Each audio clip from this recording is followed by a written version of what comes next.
Okay, hello everybody. It is me, Saray Walters, and I'm back with the Purposeful Professional. Today we have our very esteemed guest, a super ambitious college student. She is a go-getter, okay? She is her, all right? We have Rachel Labi. So Rachel, please introduce yourself to the people on the podcast. Let us know who you are, what you're studying, and also, yeah, where you're from, any fun facts you want to share as you introduce yourself. So I'm Rachel Labi, and I'm from West Lafayette, Indiana, and I'm actually studying in finance at Purdue University right now. I'm a junior, and I have a lot of interesting passions in anti-trafficking and financial literacy. And I've served for anti-exploitation organizations globally, and I founded my own financial literacy organization at 17. And a fun fact I would say is that when I was young, I interviewed a NASA engineer who later became the first Mexican-born woman to go to space. Yeah, that's like a super fun fact. That's like a super fact.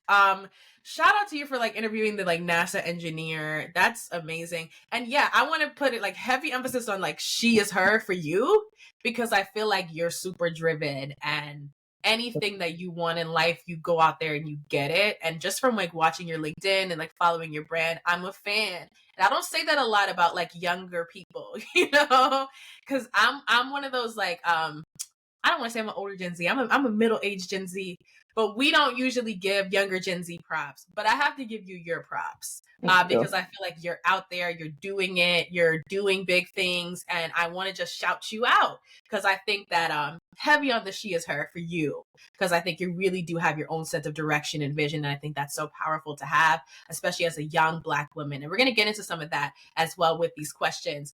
So first, a couple things. Our first segment, we've been doing this segment called Pop Purpose, and it's been really much a hit with all these guests.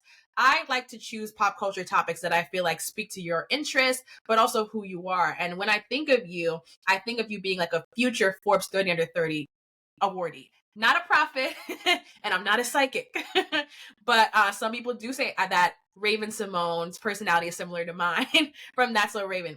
Funny, I don't think so, but I do enjoy predicting the future, and I feel like I'm such a futurist. And when I think of you, and I think of people like you, I think of you being on Forbes 30 under 30, right? So I wanted to talk to you about like the Forbes 30 under 30 scandal, what's essentially happening with a lot of the awardees almost being like cast in a hall of shame. So I'm going to read the description and we'll just get into a conversation about it.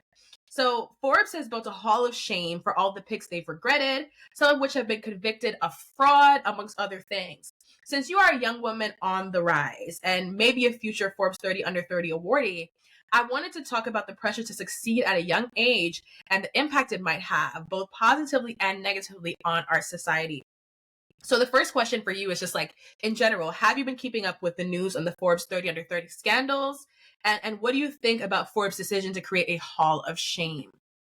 Yeah, that's the thing, because I don't actively try to hear out the Forbes fails, but I feel like I always end up finding out about them anyways. So there are a lot of bad ones in there that have committed crimes, many people with convictions. And I think it's kind of funny that Forbes created the Hall of Shame, because if you're going to get a big honor, like being a nominee for the 30 under 30 list, yeah, you do bad things with it, then being dishonored publicly is an interesting way to like balance it out and for Forbes to right the wrong. And so I really look at the list, and I was looking at it earlier, and I was just pretty entertained with it. Yeah. It's entertaining. It's also scary. I mean, we could think of like so many founders that were literally called like the female Steve Jobs. I mean, they were told they were going to Uh, change the world. They founded, FTX and these really I yeah. guess you could say prestigious companies, and we see what's happened to them. So I agree. I think like it's creative, it's cool, but at the same time, it also does provide that balance because it's like, hey, Forbes is making y'all know we have our eyes on you, and if you don't do what you said you would do, or if you're not who you say you are, then you're going to be put on this hall of shame. So I think it also makes the standard much higher for who they choose to recognize in the future. And I know they're going to do their due diligence for the future awardees like yourself. All right. So the next question is like, do you think these scandals have reduced the legitimacy of being a Forbes 30 under 30 awardee? Do you think it is still something that young, ambitious people should aim for? Yeah, so I think in some ways it has reduced legitimacy because it's supposed to recognize positively influential people. And Mm, when you're using spots on people who you later find out they're doing bad things, and you kind of look bad. And the list focuses a lot on people who are making an impact. But I think sometimes young people need to realize that there's a lot of amazing people who are doing amazing things, but they haven't been featured. So like it's cool, it's pretty rare to get. You can get a lot of opportunities from it, but you shouldn't be pressed if you don't get it. And like recently, I was featured on the Her Campus and Elfing Amazing 22 under 22 list. Like it's cool, but I was looking at all the people in my network. There's so many amazing people in my network who do more than me, have had a larger Mm, impact than me, but they didn't get that spot. So even while I'm grateful for that spot, I'm not more fulfilled because of it. So I don't think people should be more fulfilled because they're on the 30 under 30 list, because I do what I do regardless of the recognition. That's really just a bonus at the end of the day. yeah, I love that mindset. I love that mindset because I think so many of us, you come from Purdue, I come from Penn, another P school where people are super ambitious, right? I think like there's this thing of, you have to always get the top spot and you always Yeah, have to be there. And I always joke with people and people are like, don't say that. But I always say if I don't make 30 under 30, I can make 40 under 40. I can make 50 under 50. I can make exactly. Forbes 100 women. Like there's so many lists to make that I think you can quickly find yourself chasing the next thing instead of thinking about what really matters, like you said, which is the impact. If you are a mission driven, purpose driven individual, whether or not Forbes recognizes you, you Exactly. should be proud of your impact. I mean, some of the icons of our culture were not 30 under 30. I can think of even Victoria Monet, who won, I think she won 3 Grammys at the Grammys early this month. And she was not 30 under 30. And she was writing for Ariana Grande and making others into pop stars while she was in the back. And at 34 years old, won Best New Artist at the Grammy. So I think like when your time comes, your time will come. I always tell people be patient, be vigilant, but wait on your time to come and don't feel like you have to meet a specific standard. So I definitely agree with that. As well as your point about, yes, the Hall of Shame does decrease the legitimacy. It brings up concepts of privilege, of power, of who is recognized for having an impact versus who isn't, right? Of whose impact is investigated versus whose isn't. I just got something, and they're investigating me. They're like doing their due diligence on me. So I think like when you go into these processes, who is just given a blind versus who's not. So it also shows me from a DEI lens, Forbes needs to do a better job of thinking through who they choose. Um, Exactly. but yeah, let's continue. So do you think, because we talked a lot about young people and pressure to make it, right? Do you feel Mhm. that our society pressures young people to achieve significant feats at a young age? For example, think of the quarter life crisis. And do you identify with this sort of pressure? Yeah, so I really don't think we do, because I don't Mm. think a lot of people expect much from young people. Oh, But wow. I know that in my network, I'm always impressed with the youth and young people I see. So, like, I know a lot of kids in high school who are founders, board members, Diana Award winners, Davidson Fellows. Like, they haven't even graduated high school yet, and they're doing all of these. But it's important to understand that everyone's different and everyone gets different opportunities. Like, I know multiple kids who are involved with the UN, right? But if you're low income, chances are you wouldn't even see that opportunity, if that makes sense, the opportunity to get involved with the UN.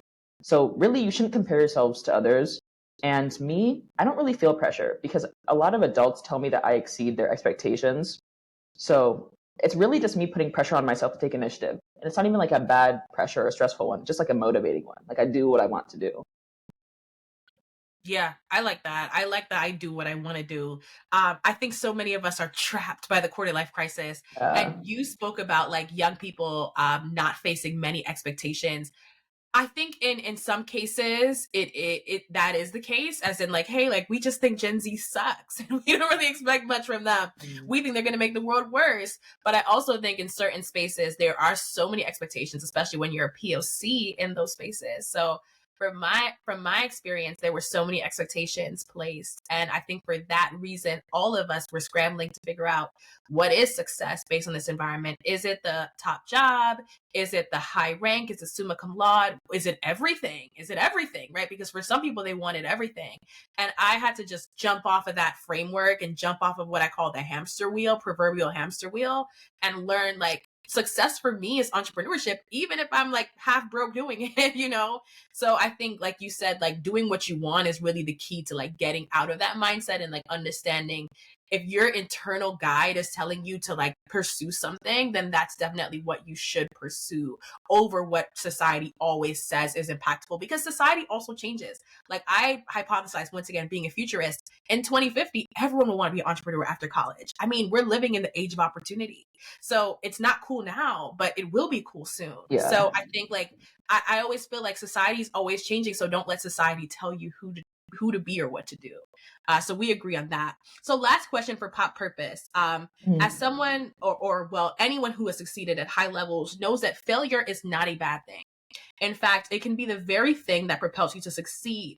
How can we as a culture and society normalize failure and celebrate it just as much as we do success? I think people really just need to understand that failure is a part of life and there's opportunity in failure. So I think it's really important for accomplished and well-established people to reiterate this, since failure can make people feel less than, when in reality, that's something we all do. It's like I fail all the time. Some people look at me and they think I'm always winning. I'm also always failing. So like I applied to 2 scholarships in 2022 and got rejected from both of them. And then I tried again in 2023 and then I got both of them. So it's like, like I'm always trying. And even then I applied to 2 fellowships 2 years in a row and I keep getting rejected. So it is what it is, but I'm not going to give up. I take that failure and learn from it and try to apply it for the next time. So it's a win. And if it's a loss again, then I'm going to try again. Or if I don't want to do it anymore, then I won't. But that hasn't happened yet. Like if I want it, then I'm going to work for it. And so Yeah, failure shouldn't inhibit that. I love that. People, that's why I say Rachel is her. Because I feel like that's the mindset that I think a lot of people don't have, especially at your age. Tell us how old you are. Tell the people how old you So I'm 20. are. Okay, you're 20. I'm 23. At 20, I was super ambitious too, but I was a hothead. When I got rejected, it was personal. I was like, screw you in the organization. Sometimes it feels personal. I'm not going to Middle lie. finger to the air. Why don't y'all want me? It was that type of vibe. But the fact that you understand at that age that failure is a part of the process. As an entrepreneur, I failed. Like somebody the other day was like, "You're successful." I'm like, me? Y'all don't Exactly. see the many millions of daily losses. And I think Exactly. the CEO of Essence, her name is Caroline Wanga. She talks about giving herself a failure ratio and a ratio of messing up. And I would say, for me, I'm a coin toss. 50% of the time I get it right. 50% of the time I don't. And I think that ability to persist and understand that to succeed at high levels, we must fail at high levels. Exactly. It gives you a different level of persistence. And when you do win, you celebrate the wins even more because you know how rare they can be. So thank you for that. I think that was very insightful. And yes, 20 years old, I was a hothead. I was a super hothead at 20. But yeah, it's great that at 20 you have that balanced perspective towards failure and understanding that if I work for something and if I want it, I will receive it. And I think that also that positive expectation is so powerful in accompanying failure because that's what really produces resilience. So thank you, Rachel. That was a really great, insightful. Hopefully that was a good, tea chat. That was the appetizer. But let's get into your story. So one of the things we like to do at the Purposeful Professional, we like to say we're the podcast for the people, the culture, and also your career. So we like to talk a little bit about who you are as a person, the culture that you are encapsulated in, as well as your career. So I want to start a little bit with you. One thing I love to ask ambitious and high achieving people is, have you always been this way? Like, were you born motivated and passionate? Like, talk to me a little bit about like who you were as a child and where you think this goal orientation and passion developed. Yeah, so I think I have always been ambitious because even as a kid, I was very academically focused. Like I did Kumon because I wanted to. Like that's the type of kid I was. I also remember having a supplemental math book that I did, and I brought it to school a few times. So like I was kind of a weird kid for that, but that was also good because I wouldn't be who I am if I wasn't a weird kid. And I remember also being a huge saver in contrast with my sisters who were more of spenders. But really, the main goal was just to do well on academics and to save money when I got it. So like I remember crying when I got my first C on a test when I was really young. But now sometimes I'm grateful if I get a C. So it's just different. Yeah, that okay. First of all, I relate to being a saver. I literally was the Yeah. saver in my house, and I always had money, and I always have money to this day because I'm like a super saver. I like to spend too, but I also like to save. And yeah, like you said, you did Kumon for fun.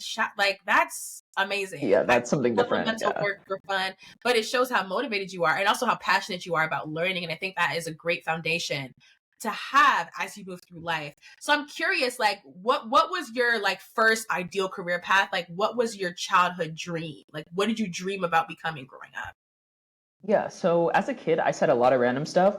Like at one point, I said I wanted to be a chemist in fourth grade and cure cancer, but I was just saying anything. Like I didn't really know the details of that. And so I didn't really have a specific dream, but I noticed a gift for writing early on. So like I would write songs about God when I was really young, and I wrote stories and poems.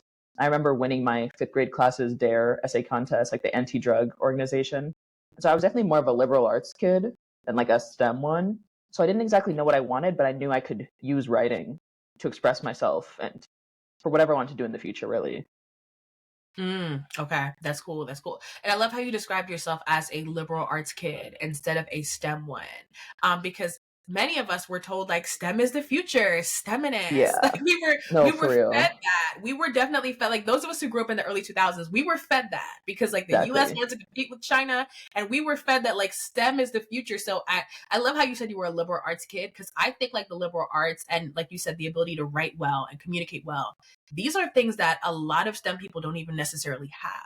Not Yeah. all, but and I think But I no, for always say the real. yin needs the yang, right? Like the left brain people need the right brain people. But I think your life and your career merges both, and it's going to be very interesting to get through this interview because I know you also have a great proficiency in finance and math, so that's also amazing to have alongside those writing skills.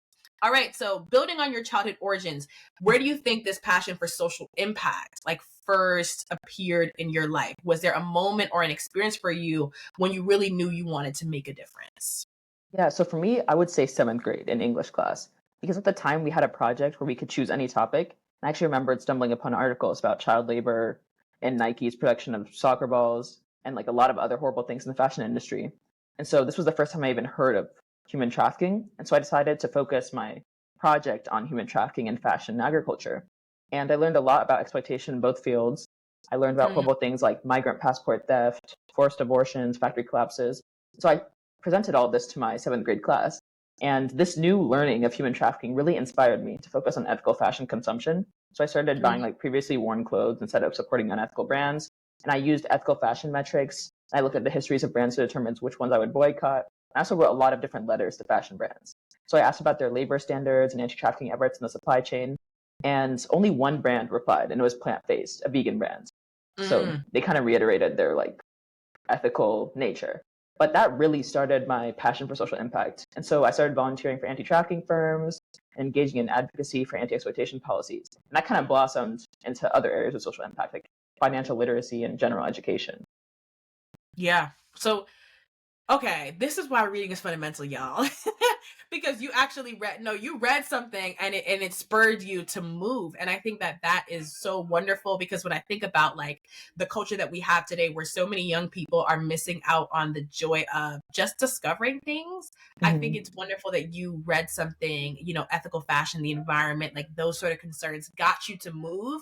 And then you also saw yourself moving into different areas and different domains. And I think that one thing I believe about social impact is that it's not really domain specific. Like Mm-hmm. people will say, well, you're passionate about social impact, so you're just going to do one thing. I think most of the people that I know that are passionate about social impact do more than one thing, excuse me. And I know that you blend, you talked about trafficking, you talked about financial literacy education, you're talking about a lot of different things. And I think it's wonderful that that seed, I always say the seed becomes childhood life, became a tree of impact and a tree of a desire to make a difference. So that's really wonderful that you especially went from reading to doing that. Because for some of us, especially for me, my love for impact came from my childhood experiences, came from, going to schools where there weren't a lot of resources, seeing what life looked like on both sides of the tracks, going to a predominantly Black school and going to a more multiracial school. It came from these lived experiences. But I also think it's wonderful when we can pick up a book and read and transform ourselves into different realities. So it shows me how thoughtful you are, but as well as how cerebral and imaginative you are. You told me on this podcast that you were writing poems to God. So I know you have a good imagination. And it seemed as if reading was just so fundamental to you, but also it opened up your mind in a wonderful way. So I really, really do love that. So I want to get into like being Ghanaian-American and how that also plays into it. So I know that you're Ghanaian-American. Like, what impacted that culture and being a first generation American have on you? I want to preface that question by saying, I notice I'm also the children of immigrants, and I notice a lot of us tend to come to the US and really have specific ideals that are manifested in our childhood that do affect how we show up as adults, specifically how we see success. So I'm going to repeat the question. I know that you're Ghanaian American. Like, what impact did that culture and being a first generation American have on you and your career development? Yeah, so I'd say it has had more of an impact than I could probably ever recognize. Like I remember my mom always saying education is the only way. So Ghanaians, they really value education. They expect us to do well, just take advantage of the privileges we have.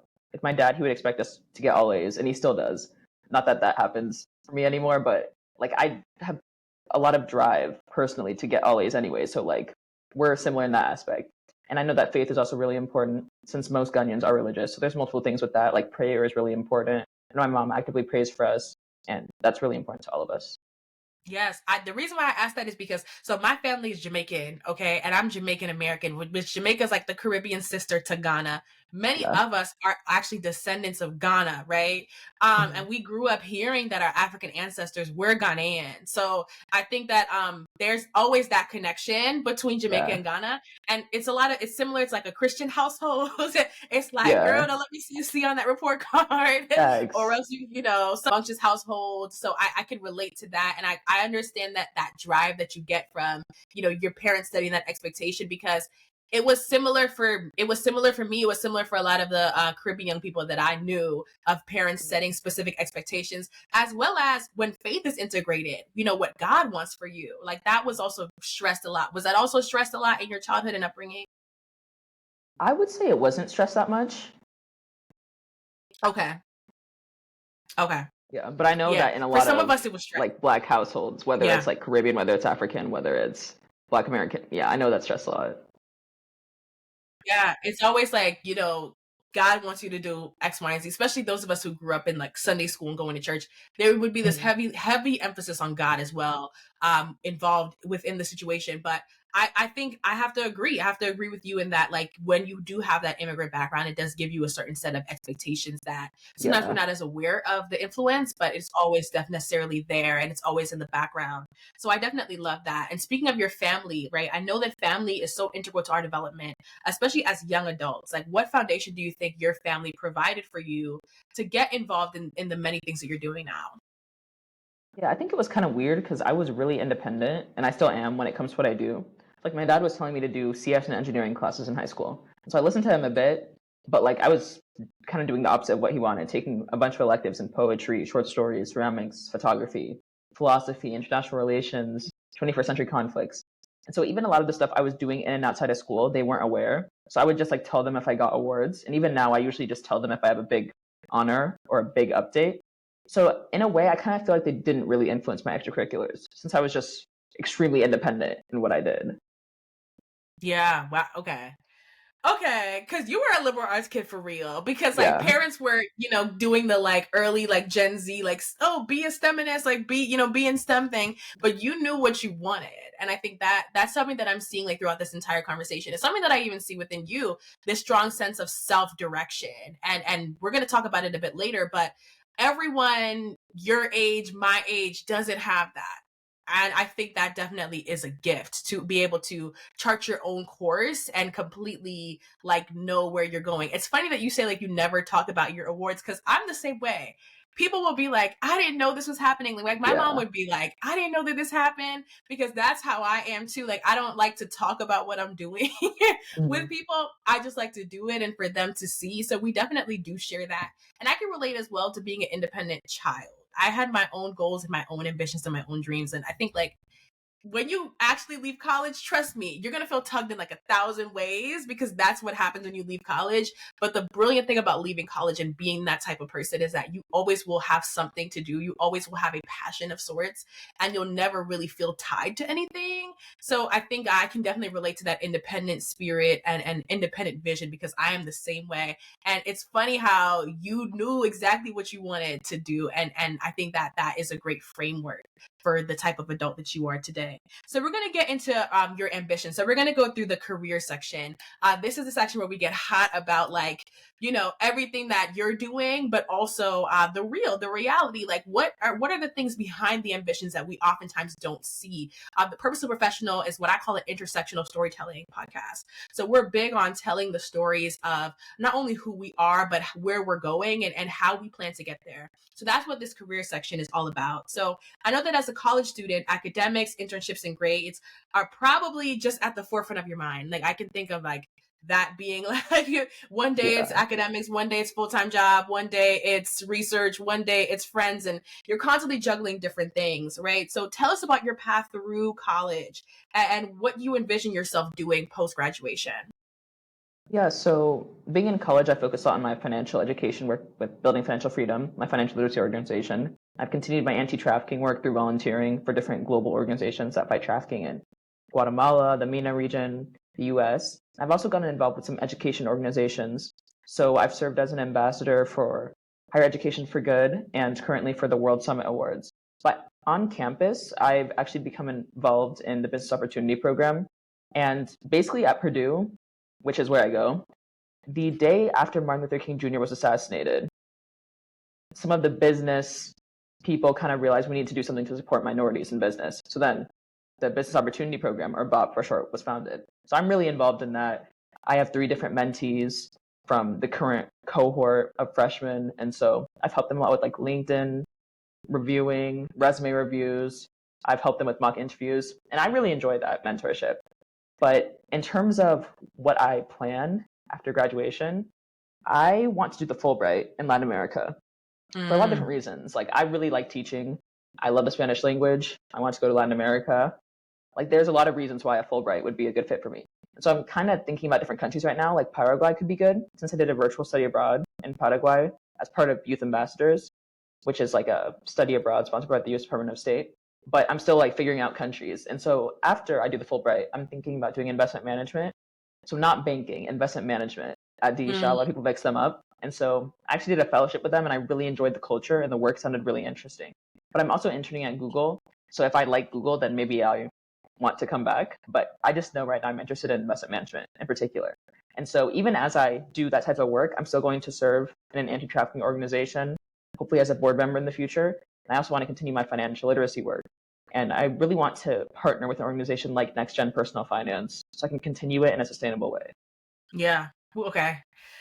Fire. Like everything everything sounds like super good and there's a lot to unpack. So first and foremost, the Fulbright was I was surprised that you would say that, but it's also a wonderful surprise. I think that what better thing to do than to travel the world on somebody else's dime and get to study or do research while doing it. I think that that's an amazing thing. And it's wonderful that you also have found this love for the Spanish language and want to take it and transition it into basically building it within your career, because a Fulbright is such a prestigious, not only opportunity, but you get access to a prestigious community of people with that global mindset. So I think it's wonderful that you want to start off your career with that freedom as well. I think like the nonprofit that you're building and what you are trying to do with that, with the financial literacy space, everything that you do henceforth after high school is just going to continue to build on that. And I can see the networks that you're in. You talked about investment management at DE Shaw, or you talked about finance at Google. Either one that you take, like they're going to provide you with a network and resources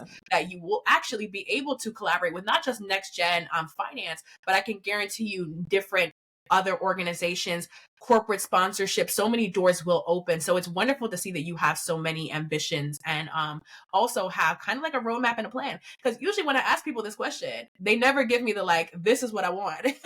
So once again, it's the power of having your clear vision. It's a power of knowing your direction and where you're going. And I think like there's a part of you that, forgive me if I'm wrong, but that you're motivated by your own authenticity, right? Like you're motivated by your own desires. Is that right?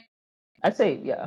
Like if I wasn't interested in anti-trafficking, I wouldn't be doing all this volunteering since I was 12. So I think a lot of it is just like internal, intrinsic motivation, really. Okay, so you were not one of those kids that is like, oh, well, I need to go to college. I need to go to Harvard. Let me do X, Y, and Z and Z and Z. In some ways, yes, because at my school, because my school is like in the same city that my university is in. So basically a lot of, like my whole friend group, all of our parents are professors. So there's Oh, like a lot of toxic pressure. And I think when I was in high school, I was that way, focusing a lot on like prestige and stuff like that. But as I've gotten older, like I know what I care about. And it might not be the same stuff that other people care about. Like it might not be about getting the most prestigious internship or working in consulting, for example. Like I know what I care about and I'm going to pursue it. So I think I've yeah. outgrown that mentality, which is good. I think it's good. It's good that you outgrown it before like the end of senior year. Trust me, because I'm on the other end of the receiving calls of like, I hate consulting or it wasn't for me. And I think you have this time in college. I always say this to explore. You have this Yeah. time to figure out what it is that you like or don't like. And whenever I see you making moves on LinkedIn, I'm like, okay, Rachel is exploring. She's figuring out what she likes and doesn't like. And I think that that is really that's what college is about. Like, not like Hmm. I have to stick with investment banking. You talked about investment management. That actually, people are probably like, oh, what is investment management? But you actually know what area of finance you want to be in. And then it looks like corporate finance and tech also might be a good route for you. So I think you have made it past that stage in a way that's beautiful, but there are so many people still struggling with that stage and still struggling with is the prestigious way Yeah. the most vital way for me, or is a prestigious way really the most impressive way? But it's not necessarily about being impressive to others. I always say it's about being impressive to yourself, and you have to go to bed with yourself every night, and sleep it for 8 hours within your own body. So you have to make sure that you actually are doing things that you care about. And I think that's wonderful that you have that sense of authenticity. That's something that I was picking up from you. But I'd love for you to tell us about your nonprofit, Building Financial Freedom. Speak about that organization and the work that you're doing, and also why you started that work. Yeah, so in high school, I heard about a youth policymaking program in my state held by Voices, and it was going to have a bunch of youth from across Indiana. And so there were different groups. Like one was a mental health group, so they had to create policies related to mental health. Another was juvenile justice, and I was placed in the economic and educational inequity group. And so we did a lot of research, and we found that increasing financial education could pave the way for economic mobility for Indiana young people. So we decided to advocate for a mandatory personal finance class in the policymaking fellowship to 400 plus Indiana policymakers. And then so after this, I got a lot of different opportunities. Like I was able to speak on the Closing the Gap series. They had a financial literacy initiative. And then I also spoke on a New America panel. And I also made some different publications about financial education and financial literacy. So I published articles in the Policy Circle and the Indianapolis Recorder. But I kind of realized that I didn't want my personal advocacy to rely only on legislation, because at the time it was really slow. Like less than 10 states had a required standalone personal finance course to graduate. People had been working on this for decades, and my state didn't even have one at the time. So it was really annoying too, because personal finance is a topic that everyone's going to use in their life, yet it wasn't in classrooms. So I was just really annoyed, and I think that kind of motivated me to co-found Building Financial Freedom, my organization dedicated to fostering financial literacy for youth and young adults globally. And so my co-founder was actually my mentor in the youth fellowship.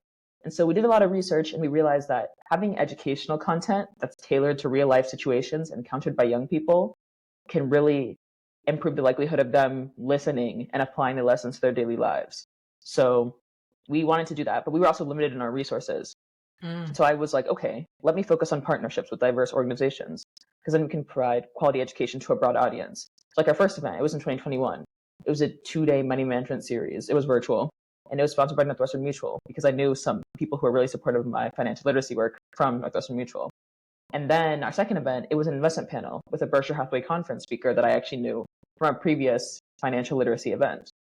But even as we were doing stuff like this, I realized, okay, we need to focus more on equity, because there's a lot of inequity in financial education. So like something I found was that schools with higher proportions of free and reduced lunch students are less likely to offer a personal finance course or even have a requirement. And I also know that girls, people of color, and low income individuals have a lot of inequities they face when it comes to being afforded quality financial education from their homes, schools, and communities. Like I Yeah. know that girls are less likely to report than boys that they have financial education conversations with their parents. And Mm. so really it wasn't enough to like expect underserved communities to come to my events. I really wanted to be intentional in reaching them. So I wanted to pivot BFF's mission from general financial education to that for underserved groups. And so I started Yeah. making key partnerships. Like I made a financial education guide for an academic organization that focuses on mainly Black students. And we've also created financial education guides for a Black society at Northeastern University and also community libraries. And in April of last year, I was invited to speak as a keynote speaker for the Symposium on Global Money Week in Nigeria, our first global event. It was virtual, but that was still cool because that was like our first event not in the US. And so right now, again, focus on equity. We're trying to work with a local social services organization to match their low-income clients to financial coaches. And so our impact is around 200, 250 people, but I really want to make our organization nonprofit so we can actually like reach more people and reach thousands. And even outside of BFF, I still try and promote financial literacy and financial freedom. So like recently I was on podcasts with Next Gen Personal Finance and the National Youth Leadership Council, where I was able to speak about my work and then also encourage youth. And I also spoke at Management Leadership for Tomorrow's Personal Finance and Financial Freedom event. So I've gotten a lot of different opportunities too from this. Like I won a financial empowerment scholarship recently, and then people in the financial education community, like they're beginning to know me more. So like I was offered a chance to beta test a personal finance app. I also provided edits for financial education book. And then I also am interested in policy. So I wrote a financial education policy proposal for the state of Indiana as a fellow for the Institute of Youth and Policy. And then I also wrote a financial education policy proposal as a Younger US delegate. So really, there's a lot of different things going on, but whether it's BFF, my organization, or focusing on personal advocacy, I'm really just trying to work towards educational and economic inequity through financial education.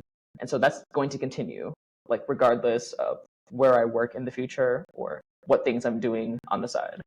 Yeah, that's wonderful. I think like that impact, I mean, it's so many different ways, from like you're talking like legislator, like testing apps, but also producing guides. And I love how you talked about realizing that you had to make that shift for BFF to be like, I love how you call it BFF. For BFF to be intersectional, because I think that a lot of us, like after George Floyd's death, we made that shift. We had our existing projects and we realized, well, I don't know if this is adding to the conversation. And when I want to speak about the personal finance industry and say, there's so many players, there's so many, like, here's a budgeting app, you know, here's how you can improve your credit, here's how you can pay your taxes on time. You know, there's so many people who've attacked different angles, but I haven't necessarily seen the type of vision that you're saying, where it's like a global vision, but also a global intersectional vision, understanding that because of the color of our skin or even our gender, we have different experiences and we're socialized around money in different ways. I can totally agree, because I don't know how it is at Purdue, but even at Penn, like there were very few, finance was not really promoted heavily amongst the women. And I think like, of course, we have some women who did investment banking and who were in finance, but that path was never really heavily promoted. And even as a graduate, I have to be a part of wealth building communities and different things like that, because I had to learn. I realized that there were so many gaps that I had.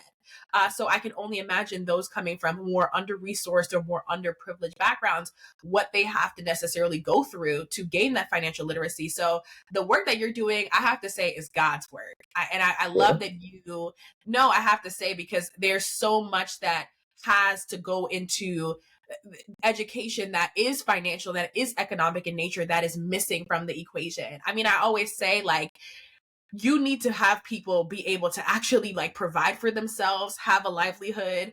Then after they get that, knowing how to spend the money, knowing how to maximize it. There are full communities who have gotten access to wealth building, information and insight passed through generations that we've been robbed of. Some of us have been robbed of. And I think that that work that you're doing is so transformative. And like I said, I love how you talked about the different ways that you operate, you know, whether it's reviewing papers or even partnering with organizations.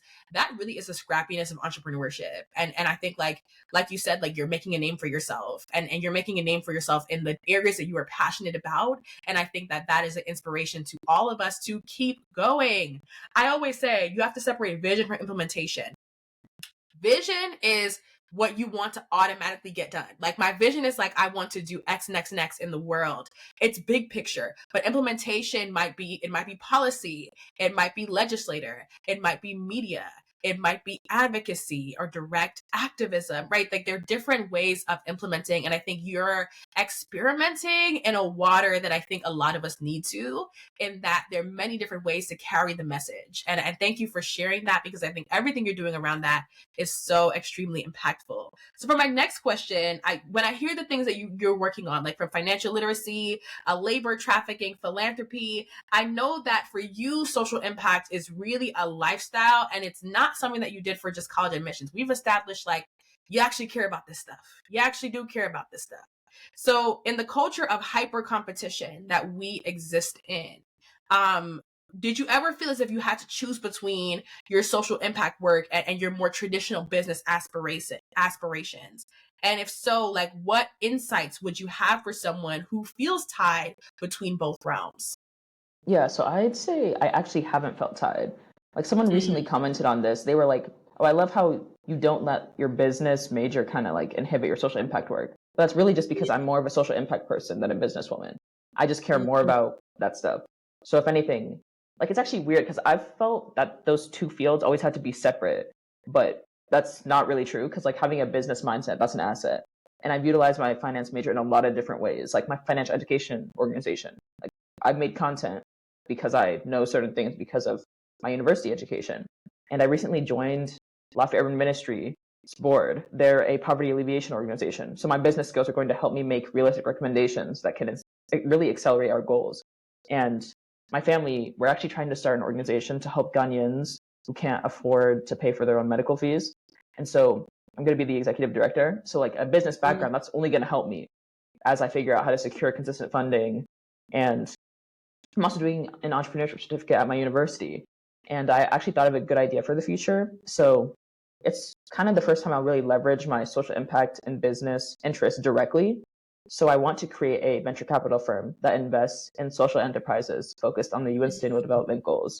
So that kind of combines business and social impact perfectly. And I know impact investing is just becoming more and more popular, investing with societal return in mind. So that's a future goal I have, but really, they don't have to be separate. And really, I'd say if you feel tied between both realms, know that there's a lot of different options. Like you could do business as your full time and volunteer on the side, or you could work at the direct intersection of business and social impact, like in an impact investment firm. Or even one of my mentors, she was a former head of PIMCO's foundation. So she was doing business, but she was also doing philanthropy. And you could also just Yeah. donate to causes focused on social impact. So really, there's so many ways to navigate this, so you don't have to feel tied. Yeah, I love that, and I feel like you represent the like next gen evolved business major, because I think that you have evolved past the like I need to be one thing or do one thing. I remember like I was when I went to Wharton, just like a very quick story time. I was telling people about my aspirations, and they were like, "Oh, did you miss the bus to Brown University?" They were like kicking me out of Penn, because they didn't think that I was businessy enough. They didn't think that I was professional enough. And that even caused me to go through a spiral of like, am I in the right place? Am I in the right position? But like you said, business is a toolkit. It is literally like a set of tools. Like, you know how Bob the Builder has that toolbox and he has all his tools in there? Like, it's a set of tools that you have that you can use in any context. And I love how you are creative, you're open minded, and you do see the possibilities for business in spaces where business has traditionally not been as, I guess, spoken about or put towards the forefront. I would even say like having those business skills in the areas that you want to be in. You're talking about board seats. I mean, you're talking big and you're 20 years old. So you've been able to realize nonprofit people, activist people, advocate people might not necessarily have the skills that I have. So I can add value. It's the same thing where like when I meet people who are in tech, it's like we need social impact technologists. That literally is the moment right now. Like we need people to create apps and different AI technologies that actually help with the societal problems that we're facing. So I would say you are well poised to take on the moment of today's challenges where we are working at the intersection of fields. We're really working at the intersection of things. And I think that the fact that you haven't limited yourself is a great inspiration. And I agree, you don't have to choose. I did business too. Look at what I'm doing. You don't have to choose. You really don't. And I think that was like trick question. What is Rachel going to say? But you did say what I thought you were going to say, which is that you don't have to choose. And there are many ways to make an impact in both fields because we need funders, volunteers, sponsors, CSR, corporate social responsibility, managers. We need nonprofit founders. We need startup founders. We need venture capitalists.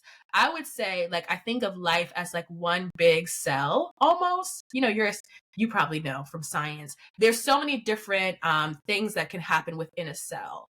And I think we need people who are going to play different roles so that the entire ecosystem and the entire body can function and exist. And I think that Success, because we talked a lot about success on this podcast, for me is everyone finding the place or the places for which they are best poised to make an impact. And for some people, that is funding. For other people, that is leading. For other people, that is creating and being an innovator, an inventor. So I think as long as we find our place and our space in this world, impact truly is for everyone. So thank you for that. So yes, I stalked your LinkedIn before this. And I'm a LinkedIn stalker, and I'm not ashamed to say no. I stalk my guests because I have to, because I have to, because I have to. So I want to end the career section of this episode by just shouting you out and congratulating you for getting your internship with Google. Yes, I'm a LinkedIn stalker for my guests. I want you to talk a little bit about their like recruitment process and how you navigated it. What was the recruitment process like? And any tips for those who you feel like might aspire to a similar position as well? Yeah, so really, I just applied to the internship the first day it opened, and I think my resume did well in the screening because soon after that, I got a questionnaire, which basically reiterated what I wanted to do at Google and where I'm from, different things like that. And then I think a couple weeks after, I got an interview request, so I had to choose a time. And I worked hard to prepare for the interview, so I would really recommend knowing about Google, its products, and technicals. So like I had a finance internship. Luckily, they didn't really ask too many technicals, but like if I was doing something more analytical, then I should be prepared for that. So I'd also say you need to be able to talk about your classes and work experiences. And I feel like firms like Google, like really quantitative technical firms, they really value being clear, concise, and having logical storytelling. So that's another thing. But really, the first step is the resume. So if it's not good enough, it won't pass the screening and you won't get the interview. And I'm not completely sure how the processing works for interviews and for resumes in general, but I know that for myself at least, I had a lot of different awards. I had a lot of diverse experiences, product management, AI, VC, source dealing, corporate finance, and operations. I also had a high GPA. And I also had my financial literacy organization, which that's just such a weirdly specific thing that not many students have. Like not many students are founders in general, but especially like a financial literacy organization, like that's strange. So I think having that edge helped me out. So if you can find an edge in your application, like I would say that for anyone listening, I think that could really help you. Yeah. So you're speaking facts. As someone who failed recruitment, like I was a Wharton senior with no job. Everything you're saying is true because for those that I saw that succeeded in recruitment, they did a lot of the same things that you did. Number one, had a good resume, had a strong resume. But also, I think, like you said, it's those things outside of school that make you interesting. It's those things, it's those quirky things that sometimes I think people try to hide from employers, especially, I've never worked at Google, but if I think about what their culture represents, I read work rules, I did a project on them, so I kind of know a little bit.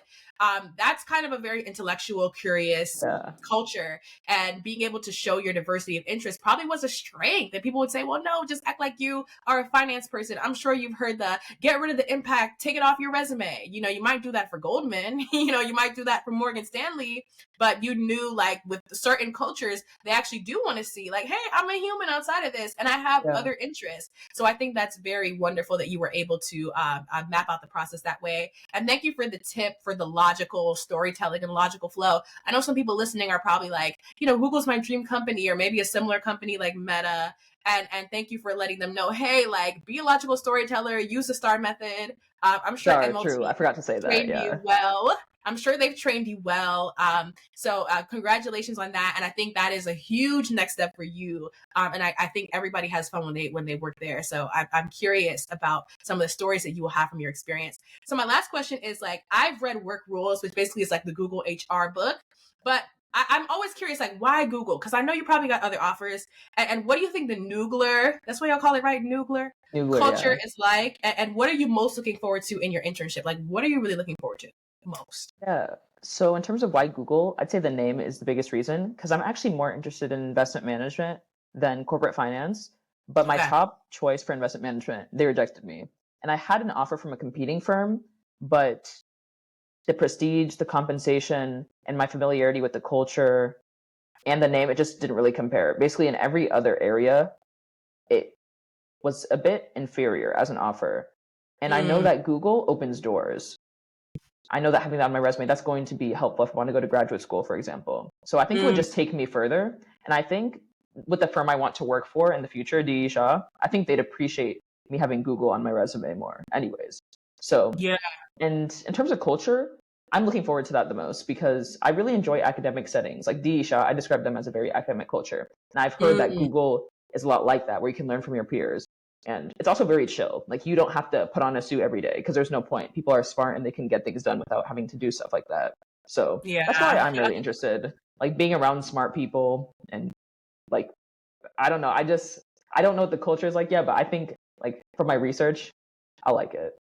Yeah, I love how you said academic culture because if I think like there's one thing that I think I missed out on becoming an entrepreneur, I missed out on that group learning setting and I Yeah. didn't realize how much I gravitated towards it until I was like running to be a part of every accelerator and every like young entrepreneur mixer. And it's like, oh, Mhm. like I missed this collegiate culture. Like I wanted to figure out how can I find it in the ways that I can find it. So it's wonderful that you're able to have that as well as like you said, yeah, the name opens doors. When you're a part of any name brand, you see them say X LinkedIn, X Meta, X Google. You know, you Literally. want to let folks know, Yeah. write in the tagline on LinkedIn. Yes, I used to work here. You know, so it's always very great for you to have that name, especially like young, black, ambitious, brilliant, have these companies backing you.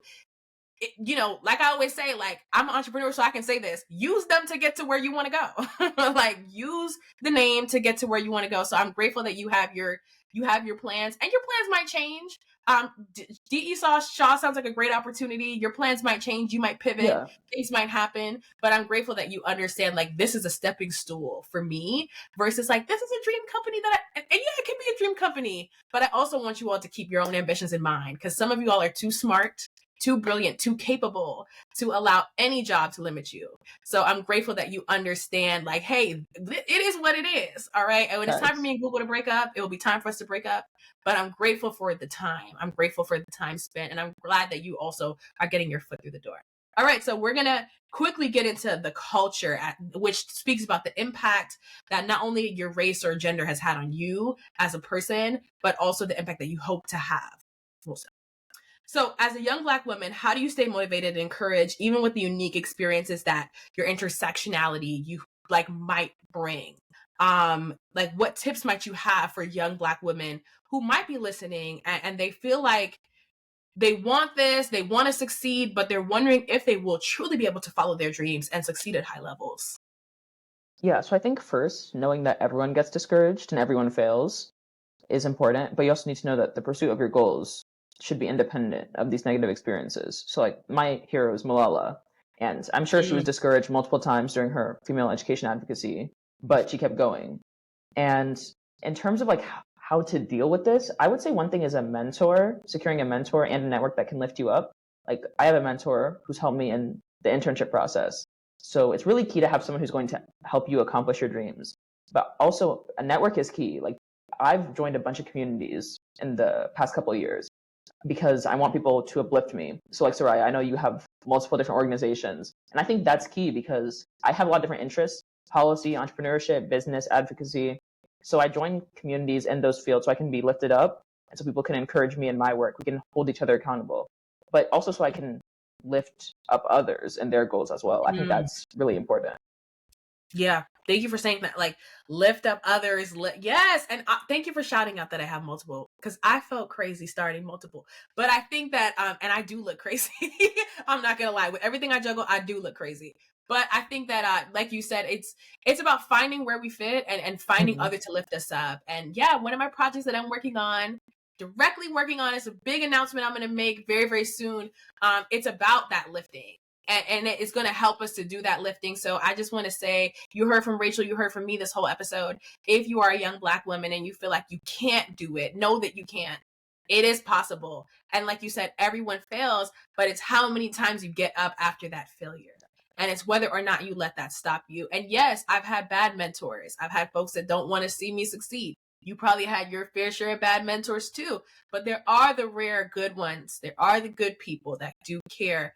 And I think, like you talked about mentorship and how you mentor and help others, but you also talked about lifting up others. And I think there's something so beautiful and wonderful about being able to understand that we are here to help each other rise. We are here to lift each other up. And that is really what we're here for. So we've made it to the end of our episode. I think this is a powerful one. I think this is going to be a powerful one. Thank you so much, Rachel, for sharing yourself, for sharing your story, for sharing everything you're working on. As impressive as you are, you still took the time out to share your story. And I know this is going to touch so many people, to let them know it is possible. So I always like to ask our guests one last question. So please complete the statement after me.